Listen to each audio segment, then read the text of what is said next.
Hello everyone. जैसा कि आप कई बार देखे होंगे कि एनएससी और बीएससी का प्राइस जो है सेम स्टॉक्स के लिए डिफरेंट होता है। तो आज हम उसी के बारे में जानेंगे कि ये डिफरेंस आता क्यों है। इसका एक ही मेन रीज़न है। बाकी मिसलेनियस तो बहुत सारे हो सकते हैं, पर अपन जो एक पर्टिकुलर रीज़न है उसी पे आज डिटेल में बात करेंगे। तो चलिए स्टार्ट करते हैं। सबसे पहले आपको मैं दिखा देता हूँ कि प्राइस डिफरेंस होता कैसे है। यहाँ पे ये बाटा इंडिया का चार्ट है, ठीक। तो इसमें आप देख सकते हैं यहाँ पे जो रेट है एनएससी का वो है 1653.75 पैसा। ये क्लोजिंग बेसिस का रेट है। और बीएससी में वही रेट है अपना 1660। तो बीएससी में आप देख सकते हैं कि ऑलमोस्ट 7 रुपीज़ हाई है ना। तो इसमें होता क्या है कि अगर आप चाहो तो बीएससी में भी ट्रेड ले सकते हो और चाहो तो एनएससी में भी।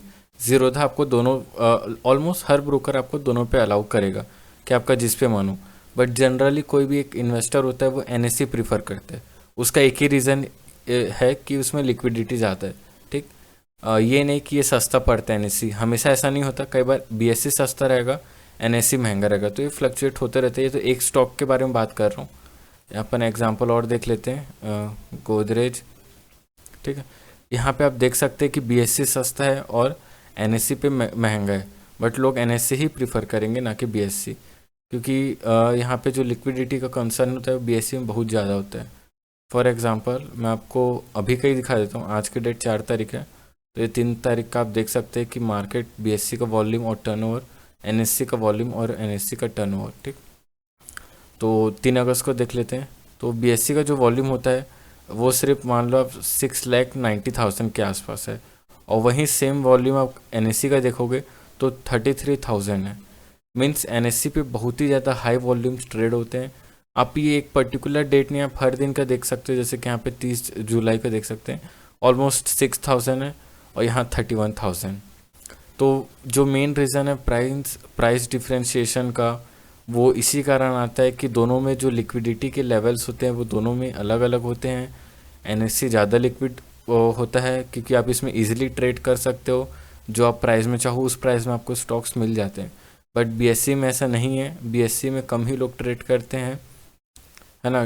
पर अगर आप देखोगे आजकल के नए इन्वेस्टर सब एनएससी ही प्रीफर करेंगे। पर लोगों के दिमाग में एक और कंसर्न रहता है कि अब बीएससी का स्टॉक दिखा देता हूँ। बीएससी में इतना कम ट्रेड होने के बाद भी इसका स्टॉक्स इतना हाई क्यों जा रहा है, हाई पे हाई क्यों लगा रहा है, जबकि इसमें वॉल्यूम बढ़ ही नहीं रहा है, ठीक। तो इसका एक ही रीज़न है, क्योंकि यही एक लिस्टेड फॉर्म है अभी के हिसाब से। एनएससी का जब आईपीओ आएगा तो फिर लोग एनएससी ही खरीदेंगे ना कि बीएससी, क्योंकि बीएससी में सब जानते हैं कि वॉल्यूम फिर भी नहीं रहता। बट एक ही लिस्टेड स्टॉक एक्सचेंज है, इसलिए लोगों को यही खरीदना पड़ता है। और पर इसके अल्टरनेटिव आ रहे हैं धीरे धीरे, जैसे कि सीडीएसएल है। अगर आप डीमेट अकाउंट ओपन करोगे तो सीडीएसएल के थ्रू ही ओपन होगा, जिससे कि जितना ज़्यादा आप रिटेल का पार्टिसिपेशन बढ़ रहा है आज की डेट पे, तो उसका पूरा प्रॉफिट जो है वो सीडीएसएल को ही जाता है, क्योंकि वही अकाउंट ओपन करता है। बीएससी को कुछ पार्ट ही जाता है, क्योंकि कुछ ही लोग इस पे ट्रेड करते हैं, सब एनएससी पे ट्रेड करते हैं। तो सब लोग सिर्फ अभी एनएससी के आईपीओ के आने का वेट कर रहे हैं। जैसे ही एनएससी इस पे लिस्ट हो जाएगा, सब एनएससी पे ही ट्रेड करेंगे। और मेरे को नहीं लगता कि बीएससी का फिर कुछ ज़्यादा फ्यूचर रहेगा या आउटडेटेड हो जाएगा, और लोग एनएससी पे ही ट्रेड करेंगे तो उसके स्टॉक्स ही खरीदेंगे, और उसी का स्टॉक्स फिर आने वाले कुछ टाइम तक बढ़ सकता है।